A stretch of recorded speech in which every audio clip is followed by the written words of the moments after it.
Doctors की हड़ताल को लेकर सरकार पर निशाना साधा है। उपनेता प्रतिपक्ष राजेंद्र राठौड़ ने कहा है कि राइट टू हेल्थ को लेकर सरकार ने जल्दबाजी में इसे जारी किया। सरकार को विज्ञापन देने के बजाय चिकित्सकों से बात करनी चाहिए।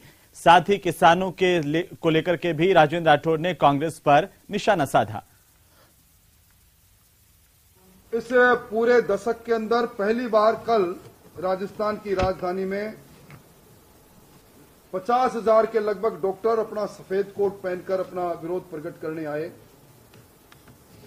बिना तैयारी के राइट टू हेल्थ देने की बात सरकार कर रही है, झुंझुना पकड़ा रही है। किसानों की फसल नष्ट हो गई, एसडीआरएफ में 13,000 करोड़ रुपए पड़ा है। इस बार बरसात अच्छी हुई। खुद इन्होंने कहा कि रबी की फसल के अंदर 10% अधिक बुआई हुई। 4 बार प्राकृतिक मार से किसान की फसल नष्ट हुई और एसडीआरएफ जिसमें 50% पैसा गवर्नमेंट ऑफ इंडिया का है, इन्होंने कलेक्टरों को निर्देश दे दिए कि 33% से कम खराबा बताओ और उसके कारण से किसान को 1 फुट्टी कोड़ी भी नहीं मिली। तो वहीं पूर्व विधानसभा अध्यक्ष और बीजेपी के कद्दावर नेता कैलाश मेघवाल ने बीजेपी में गुटबाजी से इनकार किया। कैलाश मेघवाल ने कहा कि वसुंधरा राजे को केंद्रीय नेतृत्व ठीक ढंग से निर्णय करेगा और उन्हें दायित्व देगा तो बेहतर ही होगा। मेघवाल ने कहा कि बीजेपी सत्ता प्राप्ति की तरफ तेजी से आगे बढ़ रही है और इसीलिए कई छोटी मोटी बातें भुलानी भी पड़ती हैं। कैलाश मेघवाल ने एक बार फिर से चुनाव लड़ने की मंशा भी जाहिर की है। हमारे संवाददाता बाबूलाल धायल ने कैलाश मेघवाल से खास बातचीत की है। यहाँ बीजेपी कार्यालय के सामने जो पोस्टर लगे होते थे उन पर पहले राजेंद्र राठौड़ भी होते थे, गुलाब जी भी थे, सतीश पूनिया भी आज से हट गए हैं। अब सिर्फ सीपी जोशी और वसुंधरा राजे बचे हैं।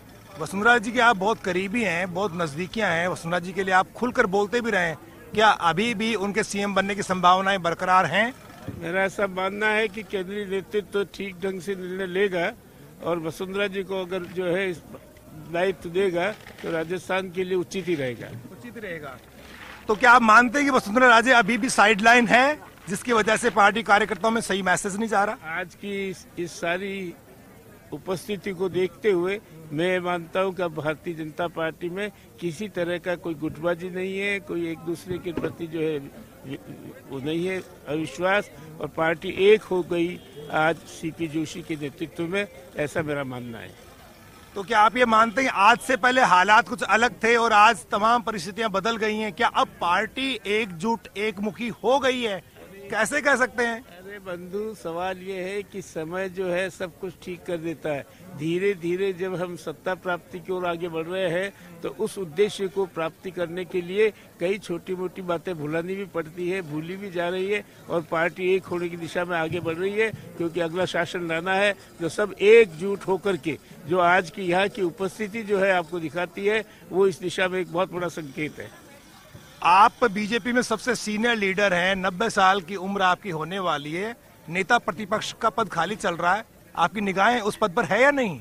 मेरी कहीं निगाहें नहीं है। मुझे आज तक जहां कहीं भी जिस तरह से राजनीति में आगे बढ़ाया वो पार्टी नहीं बढ़ाया। जहां भी पार्टी को चुनौती होती थी वहां मुझे लड़ने भेजते थे और मैं लड़ा, सफल रहा, और सारे पद भी जो मुझे दिए मैंने कभी मांग के नहीं लिए। और अब बात भी की, जहां पर जिला कलेक्ट्रेट पर उस समय हड़कंप मच गया जब सुबह सुबह मारपीट के एक मामले को लेकर प्रतिपक्ष ने कलेक्ट्रेट के मुख्य द्वार पर कुंडी लगा दी। इसके चलते कलेक्ट्रेट में हड़कंप मच गया। सूचना पर सीओ सिटी समेत अतिरिक्त पुलिस का जाब्ता मौके पर पहुंचा। पीड़ित व्यक्ति को जिला अस्पताल पहुंचाया गया। पूछताछ में सामने आया कि सुभाष नगर थाना क्षेत्र में 2 पक्षों में मारपीट हुई। इसके चलते एक पक्ष कलेक्ट्रेट पर विरोध जताने पहुंच गया और इस दौरान उन्होंने कलेक्ट्रेट के गेट पर कुंडी लगा दी। 2 पक्षों में मारपीट हुई है, जिसमें पीड़ित परिवार है और उसके परिजन है, वो लेकर के आगे कलेक्ट्रेट पे रोष जताने के लिए गेट को बंद कर रहे थे।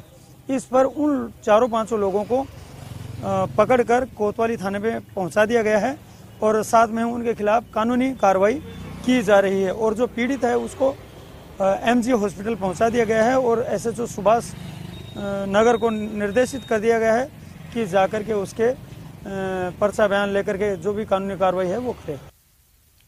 और अब खबर सादुलपुर से, जहां पर खुडी गांव में चने की फसल काटते समय किसान श्रीचंद बागोतिया को खेत में जंग लगा हुआ एक जीवित हैंड ग्रेनेड मिला है।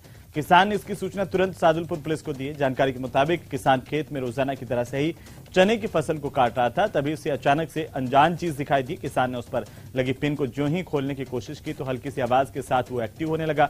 तभी घबराए किसान ने इसकी जानकारी पड़ोसी रिटायर्ड फौजी को दी, जिसके बाद मौके पर लोगों की भारी भीड़ जुटने लगी।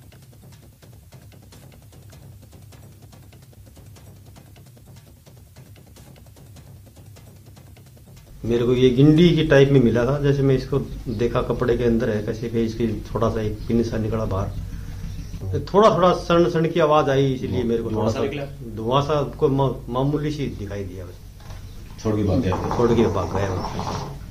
पुलिस को सूचना दे दी? अभी दी है उसको, पुलिस को सूचना। और अब खबर जालोर से, जहां पर सांचौर के दरबार चौक में एक युवक पर पेट्रोल डालकर जिंदा जलाने की कोशिश की गई है, लेकिन युवक की सजगता के चलते इसकी जान बच गई। इस दौरान युवक ने तत्परता दिखाते हुए दोनों संदिग्धों का पीछा करके बाइक को रुकवाया, लेकिन दोनों बदमाश बाइक छोड़कर मौके से फरार हो गए। दरअसल युवक विवेकानंद सर्कल से दरबार चौक की तरफ जा रहा था, लेकिन इसी दौरान दो युवकों ने बाइक पर कुछ इशारा इस युवक को किया, फिर चलती बाइक पर बोतल से पेट्रोल छिड़कने लगे। इसके बाद दोनों बदमाशों ने जलता लाइटर युवक के ऊपर फेंक दिया, लेकिन युवक बच गया।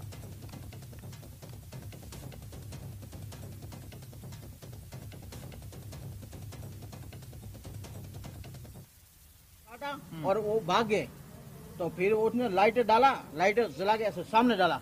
पहले पेट्रोल छिड़का, उसके बाद लाइटर जला के फेंका। हाँ फेंका। हाँ। तो मैं तो ब्रेक वहाँ मार दिया पीछे ही। ठीक है। फिर उसने निकल गया, गिर गया। हाँ गिर गया, साइड में गिर गया जी। मेरे पे गिर गया तो मैं आग लग जाती मेरे को। और इसी के साथ ही इस बुलेटिन फिलहाल इतना ही। आप देखते रहिए न्यूज़ 18 राजस्थान।